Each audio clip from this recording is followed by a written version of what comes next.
if you guys want to give him a follow.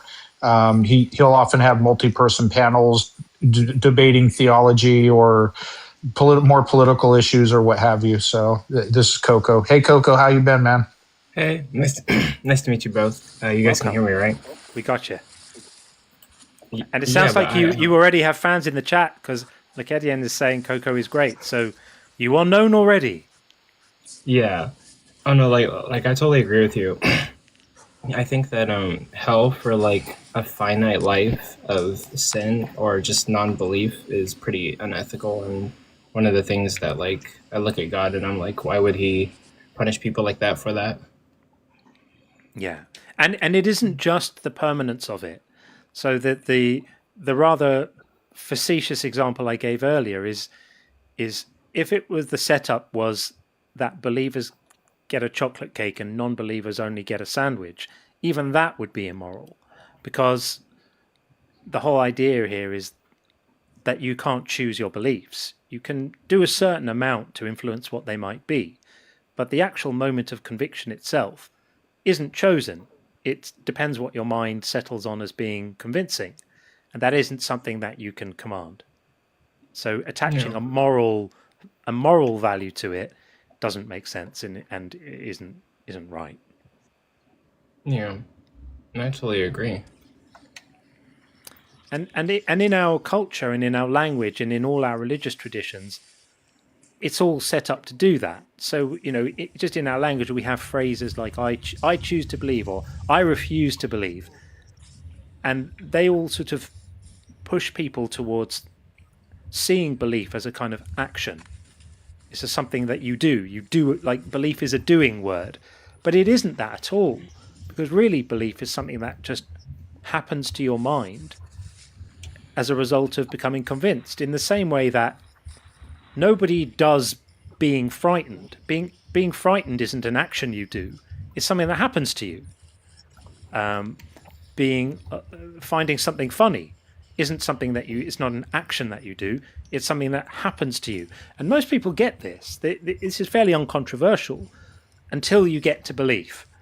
And at that point, everyone seems to lose their minds and decide that belief is something that you do, not something that actually happens to your mind. And that's what we need to push out there. People need to understand this about belief, and that's the way to having more compassionate conversations about belief and pushing back on the doctrines that punish a lack of belief, because that's just craziness. Yeah. I hold to like hard determinism, so I believe like every decision or like what people choose to believe is gonna like be very dependent on like a causal principle. And yeah, like I also think I do have to evaluate it more, but I also think that like you can't really choose like what you believe in. Like we can't choose that to believe that like pink unicorn fairies like farted the universe into existence. Yeah. And like ridiculous claims. Our beliefs kind of like change with like the information that we're like intaking, and we can't like choose to believe something that just is fallacious or like not compelling to us. For sure. And you don't even have to hold to hard determinism for that to be true. Even if you don't hold hard determinism, there's enough about the way the brain parses new information and arrives at a state of conviction or lack of it that is outside of our control. It doesn't have to be deterministic. It's just outside of our control.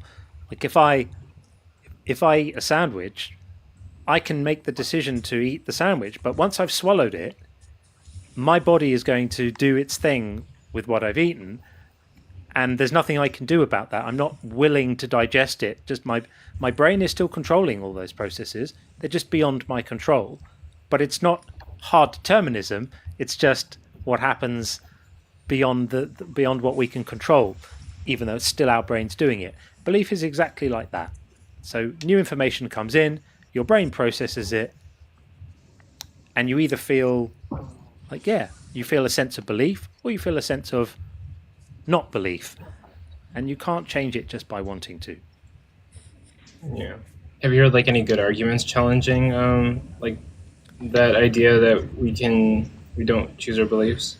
I mean, I have heard lots of arguments, but I haven't heard any that I found convincing. And I don't know if Sean told you, but I've written a book about this, which is coming out on Prometheus Books next year. And there's a chapter in the book called Common Arguments, where I try to gather together every argument I've ever heard against this, in terms of just arguments I've heard from people I've spoken to. The same themes come up again and again. The most common argument is that you can choose your beliefs by choosing how open-minded you are, or what you're going to pay attention to, or choosing to kind of move yourself towards something, or to be really closed-minded, you're kind of choosing not to. But that is just to miss the point, that argument. That's to confuse influence with control. So you can choose your actions which would kind of make a particular belief more likely to occur. But that's all you get. That's as far as your choosing takes you. The next thing that needs to happen is that you need to actually feel persuaded by it. And that's the one part of the process you can't choose, and yet it's the most important part. So this whole thing of that line of arguing doesn't work. And then there are arguments of, people change their beliefs all the time. Yes, they do, but every time their beliefs change, it's because they were persuaded of something, not because they woke up in the morning, thought of something that they believed to be true, and thought, this afternoon I'm going to decide to stop being convinced by this. That clearly is ridiculous. So yeah, I mean, to answer your question, I think I've heard all the arguments that exist about this, as I've been doing this for a while, and I never have the experience nowadays of hearing a new one I've not heard before, and I think they all fail. Yeah, I was going to say, I think what you just brought up is the closest thing I've seen to a good argument, because they can choose things that have the potential to get them new information that may end up convincing them. And so there's an intuitive thing there where I want to believe this, I'm going to really look into it, and then you end up getting convinced. And so there's an intuitive thing where it feels like, oh, I chose to believe it, but at the end of the day, it's not actually choosing the outcome. You just got lucky in the outcome. You got the outcome you wanted. Exactly. Yeah. Exactly. It's like you're one step away. You're just influencing, and a good example would be like, you can open the window, and you can make the choice to open the window, but you can't force the breeze to blow in. That's the bit of the process you can't control.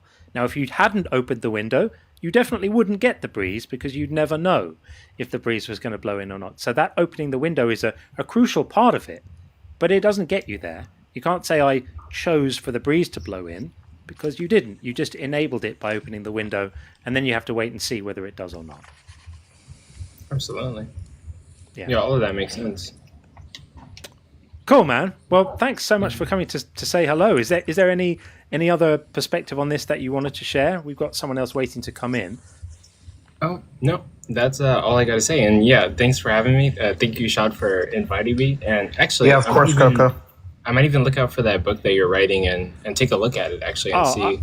I'd appreciate that. It's all written. It's delivered to the publishers. They're just doing publishy things with it, and they haven't given me a release date. But it'll be out next year. If you look, I'm going to put it in the chat now. I'm going to put a little link in the chat to the website for the book. Then you can get on the email list, and then you get a notification when it comes out.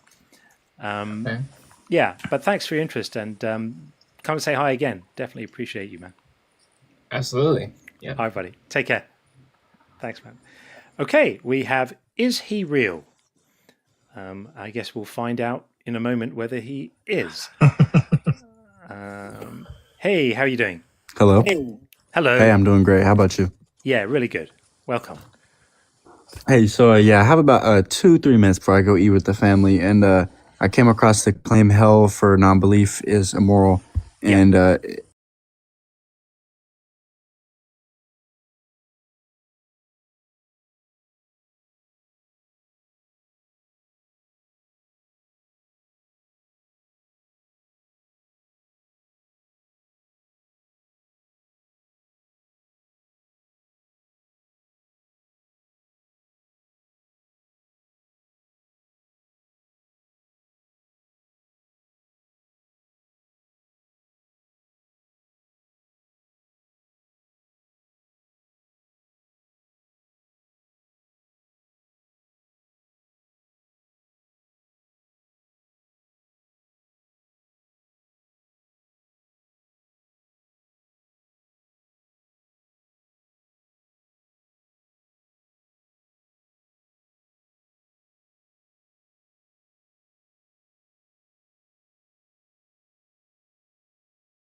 Booyah, booyah.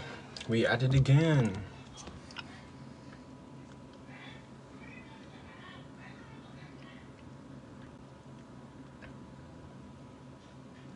Let's see.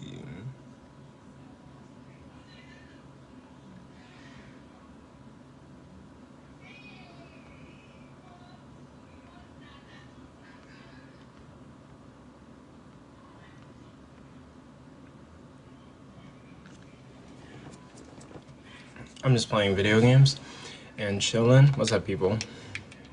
Working on Fortnite. No, not Fortnite. Working on Fallout. Trying to see if I can level up and figure out if this cheat works.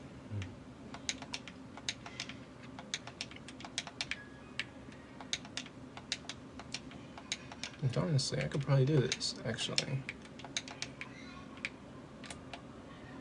But yeah, I'll be around. I'll be here answering questions, talking to people, seeing if, feel free to ask me anything. Feel free to have conversations about anything.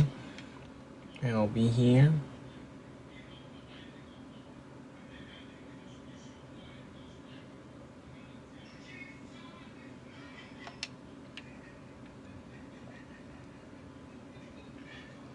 Oh, I got somebody. Todd, Louise, What's up, Coco? what's up? I'm talk. I'm chilling, playing video games. I'm alive. That's all. Bro, hop on Fortnite, bro. Come on. I would, but I'm playing Fallout. It's something I'm trying to accomplish. Fallout's pretty great. I didn't realize you were a Fallout guy. Oh, no, yeah, I love Fallout. I played it on PS5 or no PS4, and then I switched everything to like PC. Got you. And so I, now, like, all my games are like on PC. Oh, what were you saying? Go ahead. I'm really curious about something. Which sect or which version of the Bible depicts the Christian God that you're talking about that you should trust?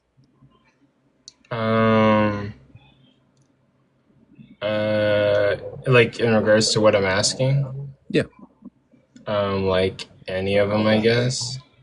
I mean, but I'm probably, like in my mind, I'm probably thinking the one from the ESV. That's so interesting, man. Like, it's so weird that we're picking and choosing and like deciding what God is real or what God to trust based off of all these wildly different versions of the quote unquote same being. Yeah. No, hell yeah. Like, I literally relate to that. When I was like Catholic and I was like running around in college trying to figure out if God existed. Yeah, there's like a lot of different denominations and a lot of different like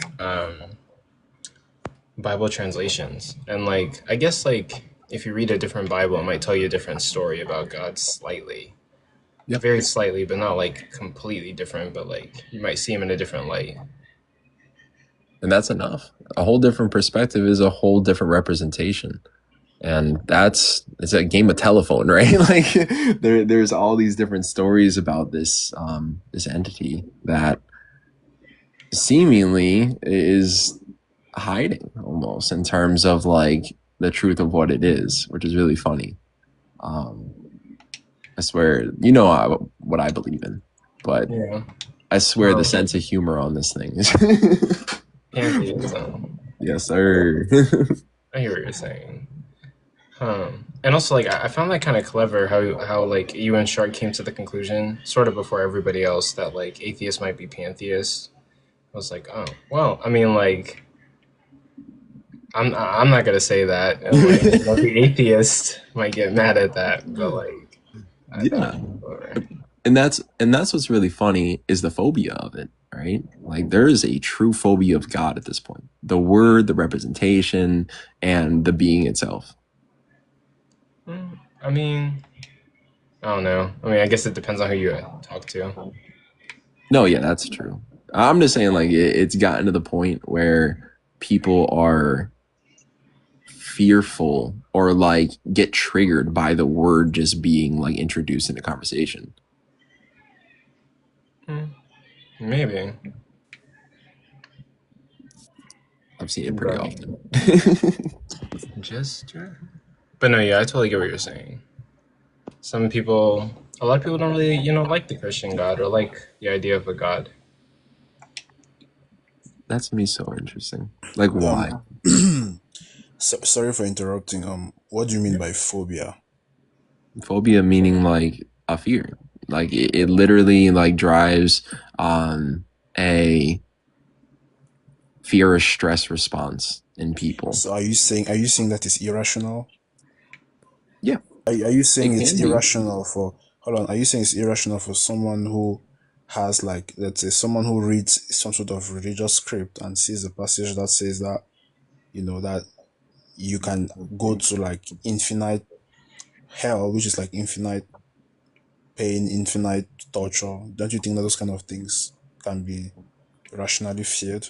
Why do you think it's some sort of phobia when there's a rational reason for why people are fearing these things?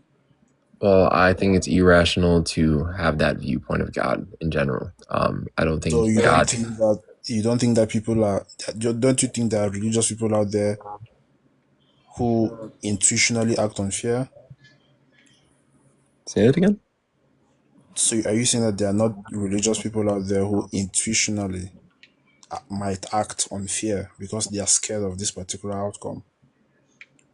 Yeah, I mean, you could definitely argue that. Like Yeah, it's so why do you think that it's a phobia? A phobia is an irrational fear. it. I mean, I'm saying for the most part. Like I don't think people are having a trauma response just based off of like, oh, this is